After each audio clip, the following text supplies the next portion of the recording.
केंद्रीय मंत्रिमंडल ने 3 लाख रुपए तक के अल्पावधि कृषि ऋणों पर ब्याज में 1.5% सब्सिडी का किया अनुमोदन।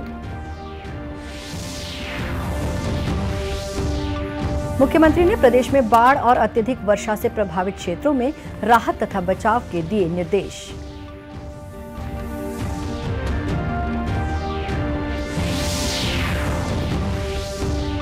छत्तीसगढ़ विधानसभा के नए नेता प्रतिपक्ष होंगे नारायण चंदेल। भाजपा विधायक दल की बैठक में लिया गया निर्णय।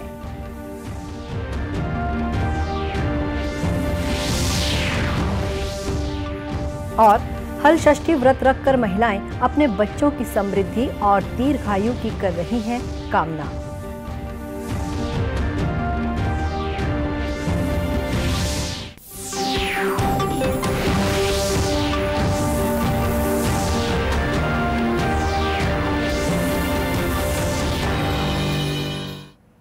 नमस्कार, आप देख रहे हैं दूरदर्शन समाचार। मैं हूं शुभ्रा भट्टाचार्य। अब समाचार विस्तार से। केंद्रीय मंत्रिमंडल ने 3 लाख रुपए तक के अल्पावधि कृषि ऋणों पर ब्याज में 1.5% सब्सिडी का अनुमोदन किया है। आज नई दिल्ली में कैबिनेट की बैठक के बाद मीडिया को जानकारी देते हुए सूचना और प्रसारण मंत्री अनुराग ठाकुर ने कहा कि ये निर्णय कृषि क्षेत्र में समुचित ऋण प्रवाह को सुनिश्चित करने के लिए किया गया है। उन्होंने कहा कि इस निर्णय से 34,856 करोड़ रुपए की लागत आएगी, जो सरकार ऋणदाता संस्थाओं को उपलब्ध कराएगी। इंटरेस्ट सबवेंशन अपनी ओर से देगी और 34,856 करोड़ रुपया इसके लिए हम उपलब्ध करवाएंगे। तो सन 2022-23 जो वित्तीय वर्ष हमारा 2022-23 से हमारे 24-25 तक इसको उपलब्ध करवाया जाएगा और किसानों को पहले की तरह ही किसान क्रेडिट कार्ड पर 3 लाख रुपए का लोन मिलेगा। 7% ब्याज पर ही मिलेगा। 3% की सबवेंशन किसानों को मिलेगी जो टाइम पर पेमेंट करते हैं, और बैंकों पर इसका दुष्प्रभाव न पड़े उसके लिए 1.5% इंटरेस्ट की सहायता हम लोग अपनी तरफ से करने जा रहे हैं। यही नहीं, इसके अलावा भी अगर आप पहले भी देखें तो केवल किसानों को ही लोन मिलता था, क्रॉप लोन। इसको मछुआरों और पशुपालकों को भी देने का काम नरेंद्र मोदी जी की सरकार ने किया, इसी सरकार ने किया, और ये जो लाभ है अब आगे भी उनको ऐसे ही जारी होता रहेगा, इसमें कोई कमी नहीं आएगी। सरकार ने यात्रा, पर्यटन और आवभगत क्षेत्र के लिए आपात ऋण सुविधा गारंटी योजना की सीमा 50,000 रुपए बढ़ाने के निर्णय को भी मंजूरी दी है। मंत्री ने यह भी बताया कि कैबिनेट में पेटेंट आवेदकों और अनुसंधानकर्ताओं सहित उपयोगकर्ताओं को परंपरागत जानकारी डिजिटल लाइब्रेरी तक पहुंच प्रदान करने का भी अनुमोदन किया गया है। मुख्यमंत्री भूपेश बघेल ने प्रदेश के विभिन्न हिस्सों में बाढ़ और अधिक वर्षा से प्रभावित क्षेत्रों पर तत्काल राहत पहुंचाने के निर्देश दिए हैं। उन्होंने कहा है कि जहां पर जलस्तर में बढ़ोतरी हो रही हो वहां पर जिला प्रशासन निरंतर नजर रखे और एसडीआरएफ की टीम को अलर्ट मोड पर रखे। ऐसे क्षेत्रों में मुनादी करवाकर आमजनों को जागरूक करें तथा राहत एवं बचाव के लिए बोट, नाव और गोताखोरों को तैयार रखें। साथ ही उन्होंने जिला स्तर पर बनाए गए कंट्रोल रूम को निरंतर अलर्ट रखने के निर्देश भी दिए हैं। मुख्यमंत्री ने बाढ़ प्रभावित क्षेत्रों के लिए बनाए गए राहत शिविरों में दवाइयों, भोजन तथा साफ सफाई रखने को कहा है। मुख्यमंत्री ने बाढ़ से हुए नुकसान का सर्वे कर मुआवजे की राशि का वितरण करने के भी निर्देश दिए हैं। प्रदेश के बाढ़ प्रभावित जांजगीर जिला कलेक्टर तारण प्रकाश सिन्हा ने राहत और बचाव के लिए हेल्पलाइन नंबर जारी किए हैं। इसमें आम नागरिक आपात स्थिति में सूचना दे सकते हैं। हेल्पलाइन नंबर 9424164556 और कंट्रोल रूम का हेल्पलाइन नंबर 078171222032 है। वहीं दुर्ग जिले में लगातार हो रही बारिश से नदी नाले उफान पर हैं। इससे आसपास के गांव में बाढ़ की स्थिति बनी हुई है। इस बारे में जिले के अपर कलेक्टर अरविंद कुमार ने बताया कि लोगों को राहत पहुंचाने में एसडीआरएफ की टीम लगी हुई है। स्थिति कल जो बनी थी वो अभी नियंत्रण में है। आज पुलगांव के निचले बस्ती में जो पानी भर गया था, 40-42 लोगों को वहाँ सामुदायिक वन में ठहराया गया था। गौरतलब है कि दुर्ग जिले से बहने वाली शिवनाथ नदी भी खतरे के निशान से ऊपर बह रही है।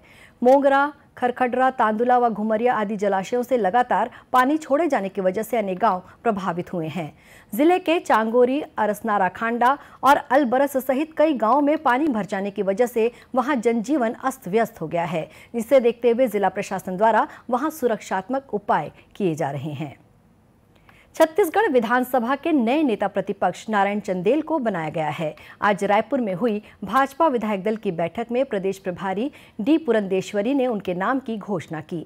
इसके पहले धर्मलाल कौशिक नेता प्रतिपक्ष रहे हैं। हाल ही में भाजपा के राष्ट्रीय नेतृत्व ने प्रदेश की कार्यकारिणी में अनेक बदलाव किए हैं। इसके तहत सांसद अरुण साव को प्रदेश अध्यक्ष बनाया गया। वहीं राष्ट्रीय संगठन ने नारायण चंदेल को नेता प्रतिपक्ष बनाया है। नेता प्रतिपक्ष की घोषणा होने के बाद नारायण चंदेल ने पत्रकारों से चर्चा करते हुए बताया कि आने वाले 2023 के चुनाव में भाजपा की सरकार बनाना उनका प्रमुख उद्देश्य है और सर्वसम्मति से मेरे ऊपर विधायक दल के नेता का जिम्मेदारी पार्टी ने सौंपी है। मैं पार्टी हाईकमान का, पार्टी के सभी वरिष्ठ नेताओं का और माननीय धर्म कौशिक जी का बहुत बहुत धन्यवाद ज्ञापित करता हूं। मेरे सभी विधायक साथियों का मैं बहुत बहुत आभार व्यक्त करता हूं, जिन्होंने सर्वसम्मति से एक मत होकर के ये बड़ी जिम्मेदारी चुनौती के समय मुझे विधायक दल का नेता चुना है। आने वाले 2023 के चुनाव में छत्तीसगढ़ में शान से कमल खिलाना यह हमारी पहली प्राथमिकता है और इसके लिए हम सब लोग मिल करके काम करेंगे। भारतीय जनता पार्टी का एक एक कार्यकर्ता उसके लिए जूझेगा। हम सब लोग टीम वर्क के साथ काम करेंगे। श्री चंदेल ने वरिष्ठ जनों का आभार जताया और कहा कि भाजपा के सभी नेता एकजुट होकर आने वाले चुनाव में कार्य करेंगे। दक्षिण पूर्व मध्य रेलवे के नागपुर रेल मंडल में गोंदिया के पास बिलासपुर भगत की कोठी एक्सप्रेस और मालगाड़ी की टक्कर हो गई। इस हादसे में भगत की कोठी में यात्रा कर रहे 50 यात्री घायल हो गए। इनमें से 3 लोगों को नागपुर के अस्पताल में भर्ती कराया गया है। बताया जाता है कि मालगाड़ी ट्रैक पर खड़ी थी। उसी दौरान भगत की कोठी एक्सप्रेस भी उसी ट्रैक पर आ गई। इसी वजह से दोनों ट्रेनों के बीच जोरदार टक्कर हुई। हादसे की खबर मिलते ही बिलासपुर जोन मुख्यालय से राहत कार्य के लिए बचाव दल को रवाना किया गया। वहीं मेडिकल वैन टीम ने ट्रेन में सवार यात्रियों का इलाज किया। दक्षिण पूर्व मध्य रेलवे के मुख्य जनसंपर्क अधिकारी साकेत रंजन ने बताया कि हादसे में घायल यात्रियों को तत्काल इलाज के लिए अस्पताल रवाना किया गया। दक्षिण पूर्व मध्य रेलवे के नागपुर डिवीजन में बिलासपुर भगत की कोठी एक्सप्रेस 20843 का रात 1:20 में ड्रिलमेंट हुआ। इसमें एक बॉगी के 2 व्हील ड्रिल हुए और इसमें 2 पैसेंजर्स को मामूली चोट आई। इनका इलाज हमारे डॉक्टरों ने गोंदिया में ARME में कर दिया और सारे पैसेंजर्स का भी चेकअप किया गया।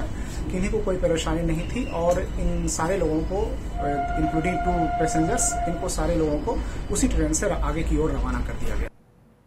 हादसे के बाद राहत अमले ने डिरेल हुए SC कोच को काटकर अलग किया। करीब 3 घंटे की मशक्कत के बाद यात्रियों को दूसरी बोगी में शिफ्ट कर ट्रेन को आगे के लिए रवाना किया गया। दुर्ग जिले के भिलाई में केंद्र सरकार के सूक्ष्म मध्यम और लघु मंत्रालय द्वारा शुरू की गई ZED स्कीम को लेकर जागरूकता अभियान चलाया जा रहा है। इसके तहत जीरो डिफेक्ट जीरो इफेक्ट विषय पर आधारित कार्यक्रम का शुभारंभ भिलाई इस्पात संयंत्र के प्रभारी निदेशक अनिर्बान दासगुप्ता ने किया। उन्होंने कहा कि ZED सर्टिफिकेशन भारतीय कंपनियों को वैश्विक कंपनियों से मुकाबला करने में सक्षम बनाएगा, साथ ही व्यवसाय के लिए पूंजी जुटाने में भी मदद करेगा। वहीं केंद्र सरकार के सूक्ष्म लघु और मध्यम मंत्रालय के संयुक्त संचालक S राजीव नायर ने बताया कि उत्पादकता को बढ़ावा देने और पर्यावरण संरक्षण में उद्योगों का योगदान बढ़ाने के लिए इस स्कीम की शुरुआत की गई है। ZED सर्टिफिकेशन प्राप्त करने के लिए कुछ मानक तय किए गए हैं। पर्यावरण का भी पूरा ध्यान रखा हुआ है। जैसे आप नाम से जानते हैं, zero defect zero effect. Zero effect का मतलब है कि आपका पर्यावरण पे जो है, आप जो उद्योग चलाते हैं, जो बिजनेस करते हैं, चाहे वो मैन्युफैक्चरिंग है, सर्विस है, इस तरह का जो बिजनेस है, उसका पर्यावरण पे कोई असर ना पड़े। छत्तीसगढ़ उद्योग परिसंघ के दुर्ग जिले के अध्यक्ष उमेश चितलंगिया ने बताया कि ZED सर्टिफिकेट प्राप्त सूक्ष्म लघु और मध्यम उद्योग को सरकारी योजनाओं में प्राथमिकता मिलती है।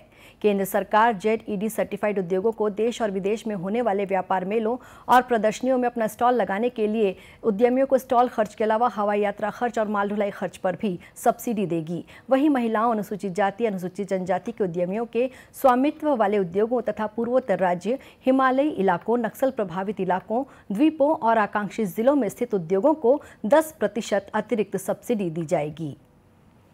प्रदेश में राष्ट्रव्यापी टीकाकरण अभियान के तहत टीकाकरण का कार्य जोर शोर से जारी है। इस बीच कल कोरोना के 285 नए मरीज पाए गए। इन्हें मिलाकर सक्रिय मरीजों की संख्या 1489 हो गई है।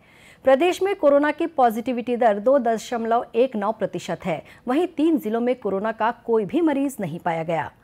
कोरोना संक्रमण के बारे में प्रदेश के कोविड कार्यक्रम प्रभारी डॉक्टर OP सुंदरानी ने बताया कि सभी वर्ग के लोगों को टीके लगाए जा रहे हैं। वहीं लोगों को अभी भी कोविड अनुरूप व्यवहार करना चाहिए तथा मास्क का उपयोग करना चाहिए।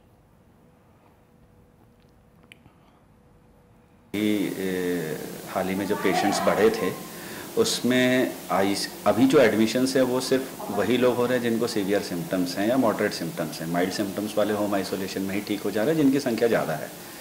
एडमिशन्स की बात करें तो अभी पिछले 1 महीने में जो ICU एडमिशन्स हैं वो लगभग 50 से 60 के करीबन ICU एडमिशन्स हुए हैं, जिनको वेंटिलेटर की भी आवश्यकता पड़ी है और बाकी लाइफ सपोर्ट सिस्टम की भी आवश्यकता पड़ी। इस बीच आज मुख्यमंत्री भूपेश बघेल अपने निवास कार्यालय में यूनिसेफ के कार्यक्रम में शामिल हुए। इस दौरान यूनिसेफ के अधिकारियों ने कोविड-19 टीकाकरण, स्वास्थ्य सुरक्षा और मुख्यमंत्री सुपोषण अभियान के प्रति जन जागरूकता के लिए 1100 से अधिक संचार उपकरण छत्तीसगढ़ को प्रदान किए। इन संचार उपकरणों में पिको प्रोजेक्टर, ज्यूक बॉक्स और मेगाफोन शामिल है, जिनका उपयोग फ्रंटलाइन वर्कर, स्वास्थ्य कार्यकर्ताओं, शिक्षा संस्थानों और स्वयंसेवी नेटवर्कों द्वारा जागरूकता संदेशों के प्रचार प्रसार के लिए किया जाएगा। साथ ही संचार संसाधनों का उपयोग ग्राम सभाओं, हाट बाजारों, आंगनबाड़ियों, स्वास्थ्य केंद्रों, सार्वजनिक कार्यक्रमों और ग्रामीणों से मुलाकात के दौरान भी किया जाएगा। भारतीय सेना में अग्निपथ योजना के तहत अग्निवीरों की भर्तियां की जा रही हैं। इसके तहत महिला अग्निवीर भर्ती को लेकर आवेदन प्रक्रिया शुरू हो गई है। महिला अग्निवीरों की भर्ती के लिए ऑनलाइन रजिस्ट्रेशन अब किए जा सकते हैं। इच्छुक और योग्य उम्मीदवार इस भर्ती के लिए आधिकारिक वेबसाइट joinindianarmy.nic.in पर जाकर ऑनलाइन आवेदन कर सकते हैं। 7 सितंबर 2022 रजिस्ट्रेशन की आखिरी तारीख है। चयनित उम्मीदवारों को प्रशिक्षण दिया जाएगा। अग्निवीर योजना देश के युवाओं को सेना में शामिल होने और रोजगार का अवसर उपलब्ध कराने के लिए शुरू की गई योजना है। छत्तीसगढ़ राज्य के सभी जिलों के लिए अग्निवीर भर्ती रैली 13 नवंबर से 22 नवंबर 2022 तक रायपुर में होगी। वहीं महिला सैन्य पुलिस रैली 19 अक्टूबर 2022 से 22 अक्टूबर 2022 तक जबलपुर, मध्य प्रदेश में होगी। अग्निवीर महिला रैली के लिए www.joinindianarmy.nic.in के माध्यम से 7 सितंबर 2022 तक ऑनलाइन पंजीकरण किया जा सकता है। अधिक जानकारी के लिए नया रायपुर स्थित सेना भर्ती कार्यालय के दूरभाष नंबर 0718-2965-213 पर संपर्क किया जा सकता है। भादव मास के कृष्ण पक्ष की षष्ठी तिथि को मनाया जाने वाला हलषष्ठी व्रत आज महिलाएं अपनी संतानों की दीर्घ आयु के लिए रख रही हैं।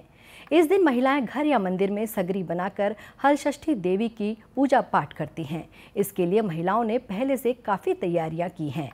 बाजारों में पूजन सामग्री खरीदने को लेकर काफ़ी भीड़ रही। छत्तीसगढ़ की महिलाएं खासतौर से संतान की समृद्धि के लिए इस व्रत को करती हैं। महिलाएं इस दिन व्रत पूर्ण होने के बाद पसहर चावल और 6 अन्य प्रकार की भाजी का सेवन करती हैं। ग्रामीण क्षेत्रों में ये त्यौहार परंपरागत रूप से मनाया जाता है। इसी के साथ ये समाचार बुलेटिन समाप्त हुआ। नमस्कार।